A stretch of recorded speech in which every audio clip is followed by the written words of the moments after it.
Welcome to the Prepare to Repair Show. I am your host, Steve Suarez. I want to wish everybody a happy Monday. Joining me in studio today is Zack Massell with Chicago Water and Fire Restoration. How you doing, Zack? Very good, thanks. Yeah, people they don't like to see you or me, like kind of like, ambulance, fire, and just want to know you're there when you need us, because usually when they see, you, it's not a good thing.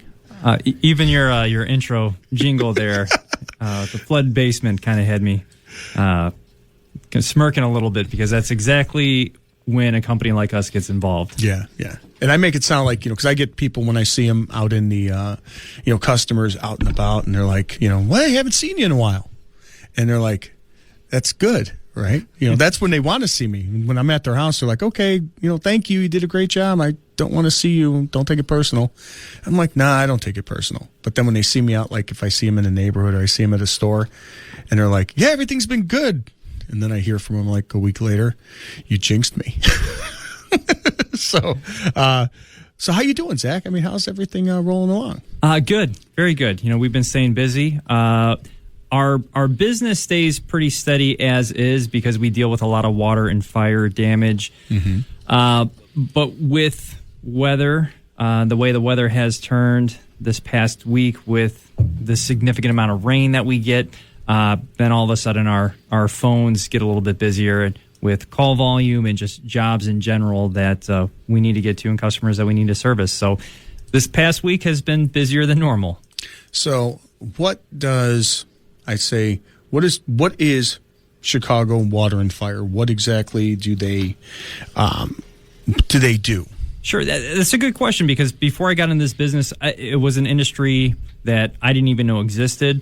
When I was a junior in high school, we actually had a fire at my personal home, and small fire in the laundry room. The lint trap actually is what caught on fire, but smoke from that fire ruined the entire home.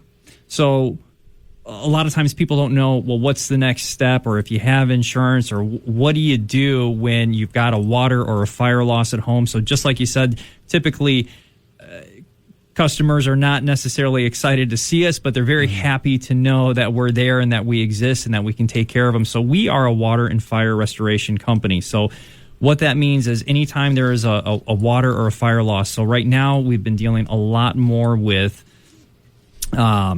basements that have water from their sump pumps not keeping up, ejector pits failing, sewer backups, all the way to mold. Sometimes the water heater is a little too old and spews water all over a mechanical room that then continues throughout the rest of the home. So anytime there's water damage inside of a home residentially, as well as commercial or industrial losses. We did a large loss in Joliet that a warehouse sprinkler had been going off for about 45 minutes. And if you don't know anything about sprinkler heads, when they go off, they dump a significant amount of water out.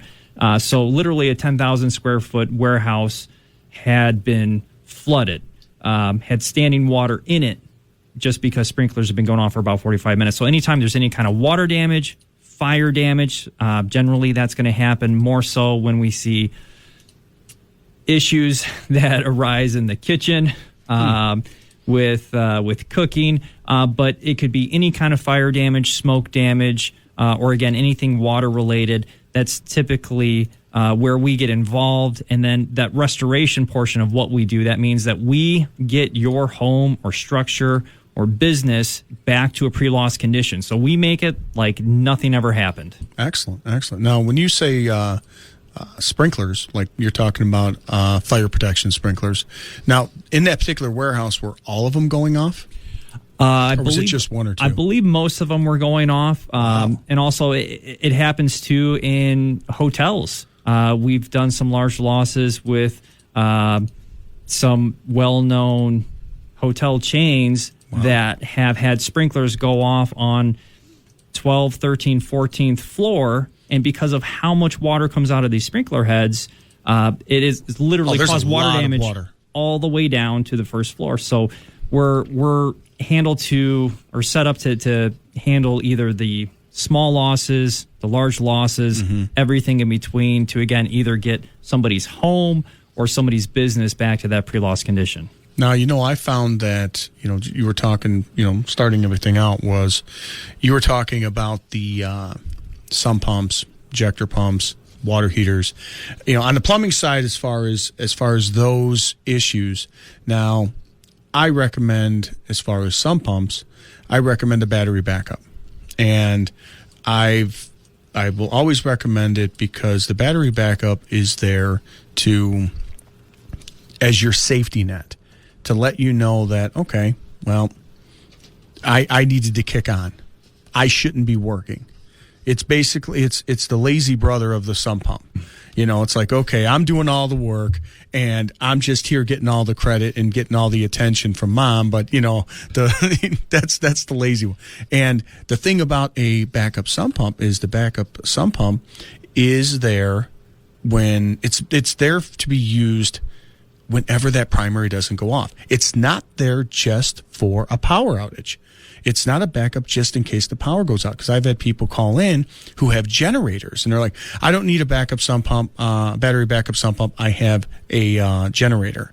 Well, the backup pump doesn't necessarily need to be there for in case you lose power. It's there in case the primary doesn't do the job. When it fails, primary doesn't say I'm about to fail. They just die. They don't give any indication. They just die. So when they do fail, that primary pump kicks, or that secondary pump kicks in, your backup, and that gives off an alarm. And that's it screaming, look at me, look at me, look at me. Find out why I'm not working. And we've even seen examples where, whether it's a power outage, where somebody doesn't have a backup, that's a lot of times that's a recipe for disaster. But or even if they don't have a power outage, just like you're saying, where that primary pump isn't either keeping up or even turning on. Maybe the float didn't work correctly or wasn't installed correctly. Right. So we've definitely come across our fair share of instances. Right. But I would absolutely agree with you that a backup is recommended. For myself, being in the industry, having a basement myself, I know what industry I am. I know what happens. So we like to play it safe. Well, even like I said, the reason why I say this because a lot of these are plumbing as well. A lot of your plumbing emergencies are preventable. A good number of them, I would say in the 90 percentile, are preventable. In your business, like I said, a sprinkler, a fire protection going off, there's nothing you could do. Even if you check a lot of these things, I'm not really familiar with how those work, but I don't think that you can prevent. I guess you could probably go through and have a systems check, things like that. But I've only run into that where I've seen where they actually hit the fire, the actual sprinkler head, and which is mercury activated, and I saw the amount of water blowing out of there, and it's not pretty. I've seen it happen and had to shut everything down until they can get that head fixed. And some homes now have sprinklers as well. So it's something to keep an eye on. But I say that as far as sump pumps, getting back to that, is that battery backup having at least the ones we put in, the Zoller pumps, and we also install ion systems for heavier water activity. They have independent float switches, so even if one gets hung up, the other one kicks on. But either way, you do not want to be operating off of your secondary pump if it's only designed for secondary use. There are some systems that are, even though they have two pumps, one's backup, one's primary, they engage and they will run off that. The ion system has pumps like that will run. They're still, they can pump out as much as a primary. They both act as primary, but they kick over to DC when they lose power. But either way, they have the independent float switches. So if one fails, the other one goes, and it gives you an idea of what's happening. But those are things that when they start going, these are things to check. Like ejector pumps. Ejector pumps are one of those things that it controls your water in the basement. These are things that should be checked. Your water heater that is if it's getting up there in age, it should be checked. And a lot of these things that they can be with a little bit of offense, I call it. It's better to play offense rather than defense. A little bit of maintenance. Yes, a little bit of maintenance. They can avoid the risk. You're not going to ever stop it because a pump, it could be, I've had pumps that were a year old that failed. I've had backup pumps that took a hit with when they got a power surge and they failed. I've had ejector pumps that have failed. I mean, you do have that. And that's when you need companies like yours to come in and say, hey, we're going to get you back whole where you were. And this is a mess. This is frustrating, but we got you. We see both sides. We see losses that are definitely preventable. Yeah. A lot of the things that you just mentioned, just based on basic preventative maintenance from a plumbing side. And we see losses that aren't. Yeah. that are freak of nature. And I think everybody can just even remember going a couple years back to the polar vortex in February when pipes were freezing left and right. And even in the wintertime, which is, we're coming into winter, this last night, actually for me, where I live, for the first time, temperatures got to freezing, got to 31 degrees in the evening. So as we start to get to, different potential problems that you can have, just being aware of some of the different things you can do, definitely just checking the pumps to make sure that they're turning on. As it gets colder out in the wintertime, making sure that if you have plumbing that's on an exterior wall, in the kitchen, in a bathroom, leaving cabinets open, or even just leaving a minor drip that's water moving through those pipes, it's going to be a lot harder to freeze and have things burst. And again, so some of it can you absolutely prevent? Sure. Just by simply going down, if you have a basement or you have multiple rooms in the home that you might not usually or tend to visit, visit them. Just stick your head in there once a day. You don't have to hang out in there, but just make sure that room is okay. We recently got a call this past week. We work with a lot of different companies that refer us, and one of the customers that called in was an individual that was a little bit elderly, hadn't been into his basement in quite some time, and didn't have any issues from a sump pump failure, but just had piping in the home that, for whatever reason, over time had gone bad, and it had actually deteriorated to the point where he had standing water in his basement from these pipes. So he hadn't been down there in quite some time, and actually would have, had he caught it sooner, probably would have had a smaller loss. And some of the other things are a little bit harder to prevent. You can have a toilet wax ring that might fail, and all of a sudden the light fixture in your kitchen below turns into a waterfall. Or actually, as you get on that,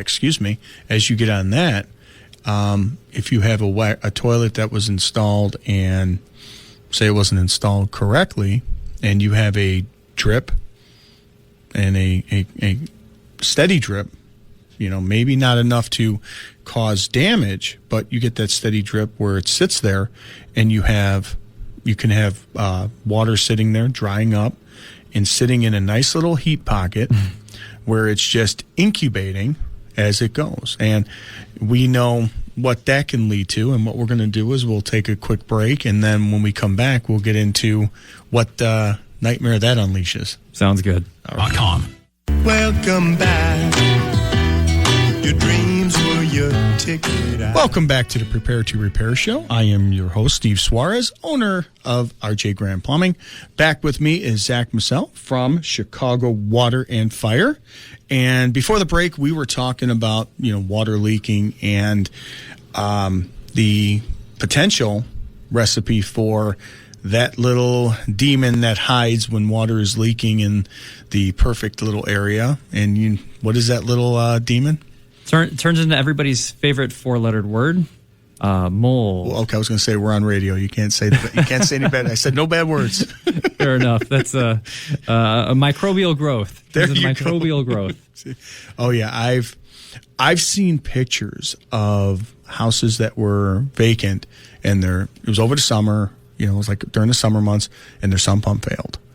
And you would just see the walls just looking like somebody just painted it like different, like black and different colors and it was just really weird on how and you just look at it, it's all mold. Yeah, it's a funny looking Dalmatian type of paint job on the walls. Yes, that's what it is. And it's just, and I mean, people are like, I see all these different things on social media and things. It just, get some bleach and you just hit it with bleach and just do whatever you're going to do with it and you should be fine. And it's like, no. What do you guys do? So there is definitely a benefit to having professional remediation company take care of these losses. So first off, no, this isn't a do-it-yourself project. This isn't something that you go and, I'm going to come on over. We're going to get a couple steaks and we're going to get, have a couple beers and we're going to get rid of mold. I mean, this is not something that, do-it-yourselfers do. Absolutely. We see it with mold. We see it with sewage. We see it with rainwater where people want to try and do it themselves. Mm-hmm. They may even call us out and we'll take a look and we'll give our recommendation and put together a scope of work. Right. And they attempt to do it themselves. And most of the time we end up getting called back not too long afterwards to do it the right way. Right. So, I think it's important for everybody to know, what kind of company you're hiring to come out and take care of, again, either your home or your business. You want to make sure that you've got the right guys that are doing the work, just no different than a plumbing company. Right. You want to make sure that you've got the right team of people that are going to restore the home. So, when we talk about restoration, it is a process of getting back to that pre-loss condition. So, what can we do to make it as easy as possible, as painless as possible, and get everybody back up and running as quickly as we can? That's something that we do where our project manager will come out. So I guess I should start and say that we're 24/7. We live. Right. This is an emergency service industry. So, so these things don't happen between 9 and 5. And they don't happen in convenient times. Yeah. Believe it or not. So whenever we get a call, we are 24/7. There's always a live human being that answers our phones. So somebody is not. Let me time out right there. Let me ask you this. Okay, so. And not to cut you off on that, I was just thinking, okay, you're a homeowner. You notice that you've got, say the pump failed. Again, a lot of people, they don't go in their basements a lot, depending on, busy, active lifestyles, unless they have a reason to go down there. Some of them are storage. Some of them are finished, and they just don't go down there that much. Now, what happens? They notice that. Okay, homeowner notices it. What do they do? What's the first thing they should do? They call because they don't know anybody. What do they do? So what should they do and what do they do are sometimes I know what they're doing. They're like there's a lot of expletives and they're probably calling and they're really just because that's what I'd be doing. There'd be a lot of expletives. I'd be just doing whatever. But obviously, what should they do? So anybody listening to the show, we'd want you to just call us directly. Okay. Generally what we see, and this isn't wrong either, but when somebody sees water damage, which is where most of our call volume comes from, it's going to be on the water damage side. There tends to be less fire, less smoke damage. Yeah, I think they're calling the fire department before they call you if they see fire or smoke. Generally. At least they should. And so we have relationships with plumbers, which is why you invited me to be a guest on the show. So generally when there's a water loss, our customers are calling either a plumber or an insurance agent first, saying they've never experienced this, they've never been through it. We see on average about one water loss per home for every 25 years. So depending on how long you've lived in that home, your average may be higher, it might be lower, but a lot of people don't know what to do. So we would want you to give us a call, whether that's before or after you've gotten in touch with, again, a plumber to take care of a potential problem. But anyway, stop the water source, basically. Yeah. We need, before we can perform mitigation, before we can start our process, we need the source to be at least stopped if it's not fixed. So we would always recommend that. So even if somebody calls us first, we're even going to tell that individual on the phone, we're going to send somebody as soon as we can, which is generally 60 to 90 minutes. And then we're going to also recommend, now, who do you have coming out to take care of this? Because we're not licensed plumbers.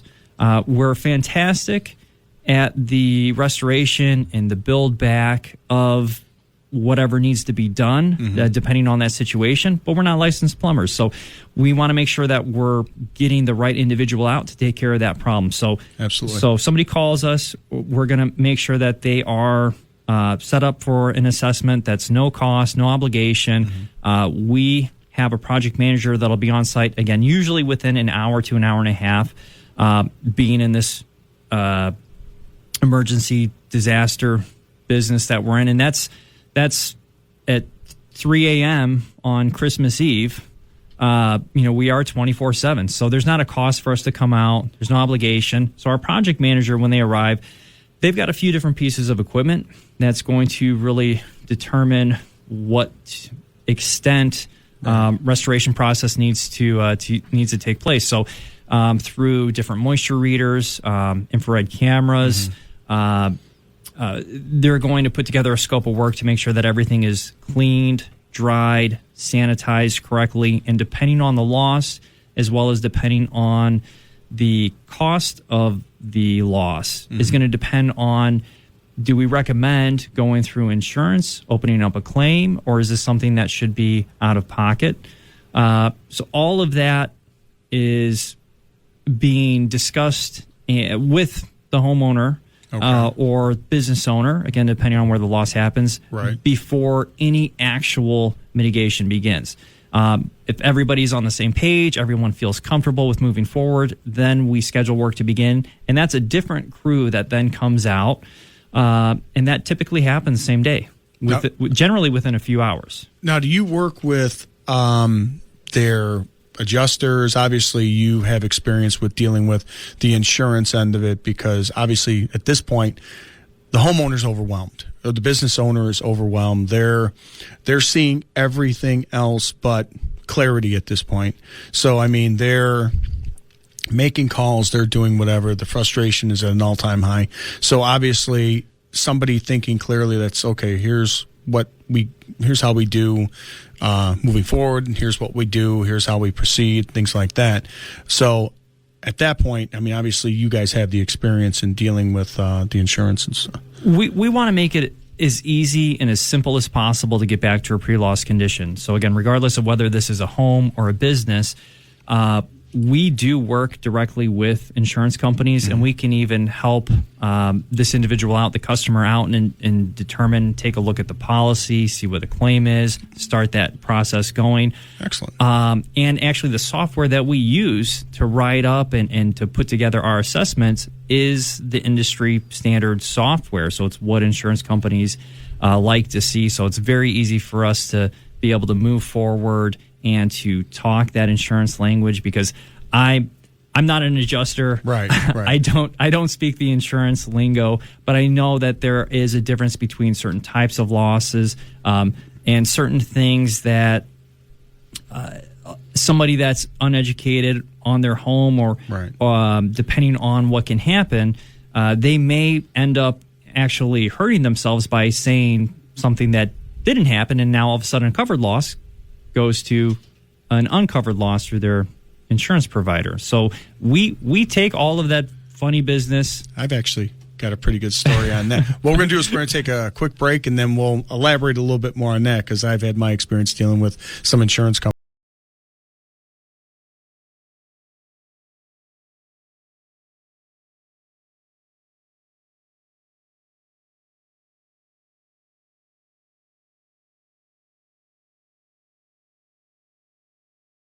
Grant. Joining me back is Zack Massell from Chicago Water and Fire. And before the break, we were talking about a loss and basically where you're at when you call the insurance company, and just that little stressful part that you start to deal with. The challenges of insurance linguistics. Yeah. So, and there is an important determination in what gets covered or what doesn't get covered just based on simple words. So we were actually kind of talking during the break about different examples that we've seen that have both come up recently in both of our companies. Can I give a helpful tip here real quick? Oh, yeah. Because we were talking about this before the last break, and I don't want to forget. Want to give a helpful tip, ladies and gentlemen.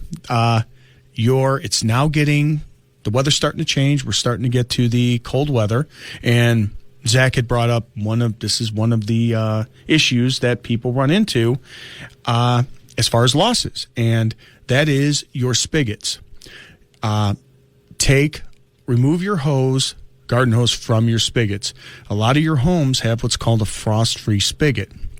What that means is it shuts off inside the house. So when you're looking at that spigot, that stem or that shutoff, it shuts off back in the house. So it's probably about a good 12-inch stem, which keeps it shut off inside the house, which prevents it from freezing. Hence the reason why they call it a frost-free spigot. What happens is when people leave the garden hose on it, that long extension of pipe that is normally allowed to drain when you turn the water off. That's why when you turn the water off, you'll notice that it doesn't really shut off right away like your hose or your faucet on your sink. Water will dribble out. That's because it's got anywhere from 8, 10, 12 inches of pipe that still has a little residual water in it, and it drains out and doesn't hold any water. When you leave the hose connected, the hose doesn't allow that water to drain. So if you forget about the hose and the weather drops, the temperature drops, what will happen is it'll freeze. You won't notice it because the garden hose will flex. It will stretch, it will flex, and absorb the expansion of when it freezes. But it'll freeze inside the house, and that little stretch of pipe can split. You're not going to know it because it'll drain out a little bit and whatever residual water's in there to be done. And you won't know it till springtime when we run into this all the time where people will put on their hose, they start running their garden or washing their car, and then they're doing it for long periods of time. They go down in the basement only to find that the pipe had split. They didn't know about it, and water's just gushing in their basement. So if you want to eliminate and minimize as much as you can issues with your spigots, remove the garden hose. Don't forget, so you don't have any issues and reduce the risk of splitting. Easy preventative fix, and Steve is not joking. We get a lot of those calls come March and April time where all of a sudden somebody's been outside using their hose, and lo and behold, water is all over their basement. Right. And they realize I've had this running all afternoon. It's a Saturday. It's a beautiful, spring day. They're gardening. They're doing whatever, and they've had it running the entire time. And it's just, and the amount of water that can come out of that pipe is amazing. And it's just, and water destroys everything it comes down on, everything it touches. So just a little tip there. I didn't want to forget. Now, let's get back to the little terminology. I've learned this a couple years ago about this, but as far as when you're dealing with, we were talking about sewers and issues that come up with as far as those type of problems. Yeah, so again, we deal with sewage in the home. We deal with sewage in the crawl space. And the challenges, again, with determination and potentially saying the right or the wrong thing to insurance companies. And again, we're more than happy to have those conversations and to fight those fights because we want to make it as easy as possible for the customer to just get back to that pre-loss condition. But sometimes they may say the wrong thing. Mm-hmm. And there is a big difference between a fill-up and a backup, and both deal with sewage. And one is your sewage and one is everybody else's sewage. And one tends to be covered and one tends not to be covered or have a much lower cap for that coverage. Do you know how many people out there are scratching their head going, a fill-up is a backup? What's the difference? I mean, now you're just, talking semantics here, Semantics maybe for us, but not for the insurance companies, right. Especially when they there is a difference. Limit what money comes out. So a fill-up is when you have a sewage loss of your own sewage coming right. from inside your home before your sewer line is connecting to the street and to everybody else's, and a backup is everybody else's and tends to either be not covered or have a much smaller limit. Either way, or maybe even a rider. I think some insurance companies have something. I've seen it like potentially, that. And it really just depends based on the policy that you have, based on who your provider is. But even that brings up a good point too. I know with my own home, again, personally, I like to use my own examples. I know what business I'm in. I know what industry I'm in. So when I moved into the home that I'm currently in with the basement, we had to ask. A basement coverage wasn't part of the home insurance, the general package. So I actually had to ask for that and to add that on additionally onto just the normal homeowner's insurance. So there may be people listening to this that it's not a bad idea to check. Basements aren't meant to be lived in, especially if you have a finished basement.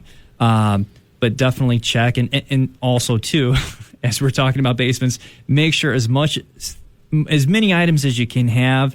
If your basement isn't finished, maybe it's a little bit easier. Keep it off of the ground. Right. Put it in racks. Put it in big bins. If it is finished, just make sure you're doing some of the preventative things that Steve is talking about. Right. So that way, if you do have a loss, it's minimized as much as possible. But maybe pull out your policy, take a look, see if you do have if you do have a basement, make sure that your basement is a part of that policy and see what your coverage limit is on that. Or it may not be a bad idea to just reach out to your insurance provider and just give them a call and ask them a few questions. That's what I was going to say, because even before the show, we were talking about just things as a consumer, and that's the way. And we were talking about. I run my business like I'm a buyer.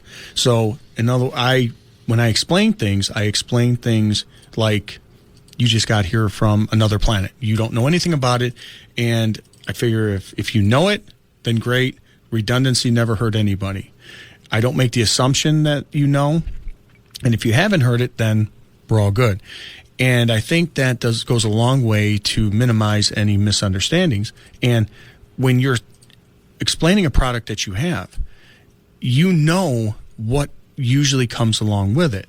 So in other words, I guess if you got a homeowner and you are buying, your homeowner and you're getting your insurance or first time or whatever the case may be, and your agent will probably be able to give you all sorts of things in information about what is the most common things that you can add on that may not come with it.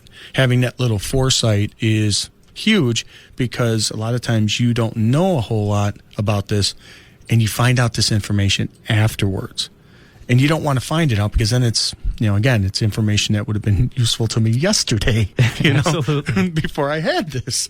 So, it does get frustrating, and I don't like getting information on a need-to-know basis. Please help. If I'm entrusting people, no matter what profession there are, I want you to give me all the information so I can make the best decision possible for my situation. Absolutely. If I choose not to buy it, then it's on me. At least I know what options are available. Then I know, okay, did I do this? Because then when something happens, it's not my insurance agent, it's not my plumber, it's not my HVAC, it's not my restoration guy, it's me. And when you start having that on me, well, it's good and bad, because then you have other eyes going, see, it was your fault. You should have bought this. You should have went this. You should have done this, and you didn't do it, But well, and I think, again, most of the people listening are probably homeowners. Yeah. We've probably got some business owners. But, if you're talking about your own home, that is, I'm not the first person to say this, but this is, for the majority of people, the largest investment they will ever make in their life. Absolutely. So why not protect it? Why not just make sure that simple things that you can potentially add on? For example, another item that generally you have to request that is not covered through insurance is mold. Our favorite four-letter word earlier in the program. Yeah. And the reason why, if insurance companies see mold, that's considered neglect, because mold takes a little bit of time to form. So even if it's on a leak that you didn't know you had, there's certain things that you do have that. Absolutely. So, and again, we're more than happy to fight those battles.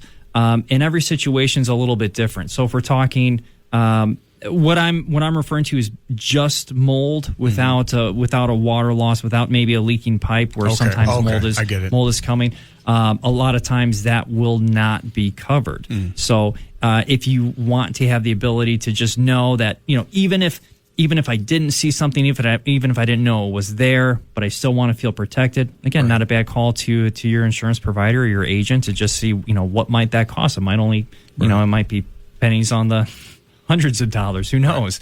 But mold coming from some type of leak. So the way that the insurance world was described to me when I started years ago and is still described to me, so that way I can try to answer these questions because it's very different depending on the provider and depending on the policy. But here's the thing: even if you don't know, even if, like I said, you don't know, but even if it's general, what it's doing is you know the questions to ask now, and it may be, it may not be, but at least you have the information after this show to ask those questions that you may otherwise didn't ask. And generally, sudden acts of disaster, things that just instantly happen, those are going to be losses that are covered. Generally, things that have taken time to develop, so if you maybe kind of think about this to like your car, general issues that'll happen from car maintenance, your car policy doesn't cover that. But if you got into an accident, that sudden issue, now all of a sudden I've got this happening here where I need all this body work because I just got into an accident. Right. Those things, same thing with the home, those big sudden losses, those are generally covered through insurance. So again, this is speaking in generality, so don't take this as gospel. Definitely, if you have any questions, make sure you reach out to your agent. This is just to inspire thought, inspire questions. Just to put plant a seed of thought so you can ask these questions like, hey, what if, or maybe I should, especially with the, we're getting some pretty weird weather and we don't know what we're going to have. But also I'm going to, kind of elaborate on the fill up and the backup. And I guess the best way to do it is a fill up, meaning you have a blockage in your line that's before it's not including the outside sewer. Often they refer to that as a fill up. Now, what kind of coverage that does, I don't know. That you'd have to talk to your insurance company about, but a backup is anything outside. But I mean, if they consider it like, say, heavy rains or something, and the sewers back up and it backs up into your house, they will consider that something else. So those are two things when they talk about the difference between the two. And I learned that because it backed up onto the main floor, and that was considered a fill up because of the way where it backed up. It was just before it left the house, so it was considered inside the house still. That's why they called it a fill up. So I learned that, the little terminology on that particular night. So, but it's getting this terminology to know, and like I always say on the show, as a homeowner, a lot of times you don't know enough to know what you don't know, so you don't know what to ask. And that's why you need people that you trust, like you were saying. Get the people get some people in the know that are knowledgeable, that can help you and are reputable to give you the information so now you can make an educated decision. And that's what this show is about, to give people all the information they can, or at least get them on the right road to ask the right questions of the right people. And if people don't have the right information when you're asking them that and you're not getting the answers you want, keep pounding on doors until you get the information that you want, and it sounds right. And there's professionals that you can ask, such as your company, that will give you, especially in mold remediation and issues like that, definitely helpful. So. Well, and I think you bring up a good point too, because again, you don't know what you don't know. So what's another thing that kind of separates Chicago Water and Fire from all the other restoration companies if you have a loss? Because I was going to say the orange vehicles. We have the orange vehicles, the little pumpkins driving I like all them. over. They're cool. But there's a lot of companies out there. If you Google restoration companies, if you Google, I got a water loss, I got a fire loss, in my home, in my business, who do I call? So we try to keep a pretty good presence online, but at the end of the day, we are also a full service contracting company. So what that means is, if we do have to remove, based on the severity of the loss, if we have to remove drywall or flooring, we have the ability to put that back. There's a lot of restoration companies that don't actually put back that flooring or put back that drywall. and then you actually have to find somebody else. So again, we just want to make it as easy as possible to get that building back, that home back to a pre-loss condition where everything resumes normally. Now, speaking of that, does the homeowner has the right to ask for what they get back? I mean, because, sometimes they had the horror stories about insurance, like if you had a car accident, they were, say, recommend you get these kind of parts because oftentimes they want you to use, these other kind of parts. So, I mean, if you have a certain type of flooring in your house and there was an issue, you can go back with that same kind of flooring. You can do, there's ways, obviously, there's ways to get that. Yeah. And again, most of these losses, and the reason we're talking about insurance, I would say probably close somewhere 85, 90% of the losses that we come across, they are covered through insurance. So if this is an insurance covered loss, generally most insurance companies are going to give you like for like. Okay. So if you do have a specific flooring, you got a specific texture on the wall, some kind of paint, or continuous flooring throughout the home. We want to make sure there's no seams. So we put together those estimates. We make sure that they get taken care of.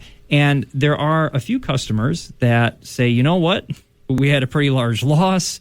There was a significant amount of damage to the home. As some of these items are getting put back, might not be a bad time to see if we can't upgrade. So in those circumstances where somebody maybe wants the things to be a little bit different, those are out-of-pocket expenses. Right, I figured that. That are on top of what the insurance provides. Okay, and that's and also being able to know exactly. Okay, I can get this. I can be put back whole. I can, and then your company can help get them from point A, to point B, and when you leave, everything is done. Now, what happens if, because we're almost running out of time here, I told you the hour goes by quick. What happens if, say, it's not an insurance covered loss? What happens with that? I mean, so we do as much as we can as humanly possible. We still want to make sure that we're cleaning and restoring everything the correct way, but we're going to work on pricing with this customer. So the pricing that we use, it's already the insurance pre-negotiated and discounted pricing. It's line item pricing, so it's exactly what needs to get done. So this is what it is. Whether it's insurance or whether it's out of pocket, it's still the same price? It's still the same with the exception of usually out of pocket, we're going to work with a customer and we're going to try to find ways that we can discount. So whether that's military, senior discounts, whatever we can do, we want to make sure that we're making it, again, as easy. I don't know how many times I'm saying this, but we just want to make it as easy as possible. So just being able to provide a break on that pricing for out of pocket, absolutely. Part of the solution, not part of the problem. Absolutely. Especially at this point in time. So now if people want to reach out to Chicago Water and Fire, the best number to call is 630-829-9000. It's 24/7. Again, it's always no cost, free assessment. There's no obligation to perform any work if you do have a loss in your home or your business. But 630-829-9000, that number is 24/7. And you think they probably would have seen maybe one or two of your vehicles floating around? Probably seen one of the orange pumpkins running around there, whether it's a little Sonic or one of the trucks. Awesome. I appreciate you being on the show. It was great having you, very informative, and just kind of taking another side, because a lot of people don't see the fire and water restoration companies and what they do, and especially with having a little bit of knowledge that a company like yours, Chicago Water and Fire, they're there when they're needed and if they're needed. So that's the main thing. Absolutely. So I appreciate having you on.